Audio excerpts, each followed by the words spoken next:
Okay guys, so here's the dealio. I figured since while I'm usually in Beijing most of the time, they have really strict regulations on being able to use YouTube and being able to like use it without a VPN. I mean, you can't use it without a VPN, first of all. So when I do put on my VPN, it slows down the internet a lot. So it's really hard to post content.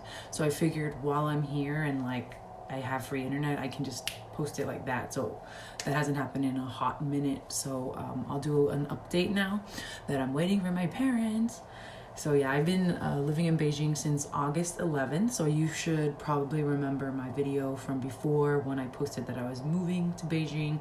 For those of you who watch my videos, 5 months passed, and I mean, everything's been going really good relatively. I have 4 jobs. I was not expecting that. So my main company is the one that I had worked for last time I was living in Beijing, and I had a good experience relatively with that, like stable job. I already knew the way to manage and work with them, so I thought make it easier for myself and just instead of going with a new company, just stay with them. So then while I was there, I had the opportunity to get a second part-time job, and that is cool because my main job we only work for from 2 to 8:30 p.m. every weekday, and then on the weekends we work a full weekend. So this allowed me to have another job, such as a kindergarten job or a regular school, that I can work part-time in the mornings, just as an English teacher who comes in and teaches the children, you know, simple lessons in English depending on their ability. So I always want to challenge the kids, so I give them a little bit more and I push them a little bit more. So then I had those 2 jobs, and with that I was working 35 hours a week. No, with my first job it's 35 hours. So with that one it was, I think, 41 hours. It was part-time, so it wasn't that much over the norm.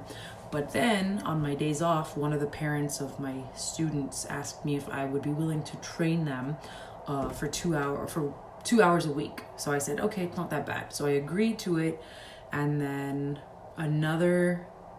the manager, the boss for my second job, my part-time job, he contacted me that they needed a teacher in another city outside of Beijing to do work once a week.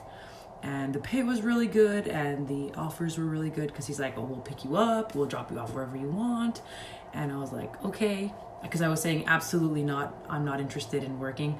But then he started telling me like, they can pay you this much, they can pick you up wherever in Beijing, they can drop you off wherever in Beijing. So I was like, oh, fine. And he's like, and it's only once a week. So I'm like, okay, why not? So then that's how I ended up with 4 jobs. It's a lot of work. I do work really hard, but I am making more money than I've ever made in my life.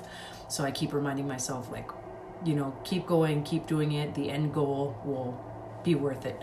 So now, I mean, if I wasn't working so much, I still probably would have paid for my parents to come here and we would have still enjoyed this vacation, but I probably would have been more stressed out about it. Because I give myself goals of how much I want to save every month, and if I don't make those goals, then I put a lot of pressure on myself to live like a hobo. Not a hobo, but to live frugally, to say the least. But since I'm making, you know, much more money than I've ever made, I don't have as much stress on myself to like make those demands, and I still have enough money to like go on vacation every month, and I live comfortably. So the hard work has been paying off.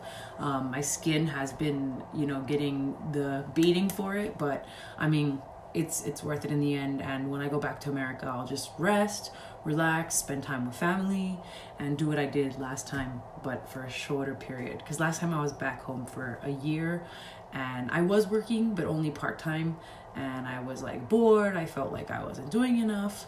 So now that I'm in China, like I've been working, pushing myself more and more, so that when I do go home, I can remember what the hard work feels like. So if you guys have any questions, or if you want to know what it's like living in China, let me know.